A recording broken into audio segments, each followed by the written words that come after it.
in Drishti, I worked in theoretical high energy particle physics, and my project was on looking at divergent series and trying to figure out what infinities mean and how we can resolve them using a paradigm called resurgence and a lot of techniques that are included in it. Okay. Okay. And how did you get into it? So I made it a faculty in the high energy physics department and in the third year, and I've been working with them ever since then because I thought it was more hierarchical and it gave me more time to learn about the field. Okay. And what courses did you like taking?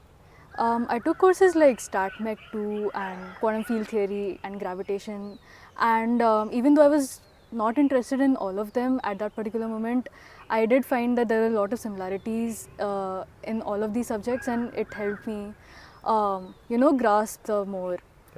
And what was the nature of the work like? So a lot of my work consisted of just staring at equations and trying to think why they work, or looking at an integral and trying to figure out how people have solved it or how I can contribute in finding a new way of trying to solve it. That was, and like trying to figure out the more subtle nuances of a particular calculation someone did. So like, yeah, that is like 70-80% of my work, just looking at the math and trying to figure out what works and what doesn't. And favorite memory?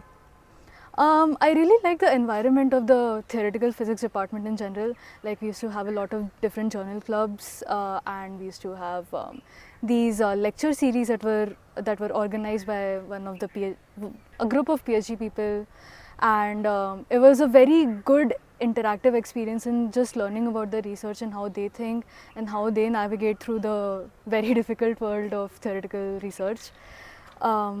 Yeah, that is what I liked a lot about it. And do you have any advice for grad school applications?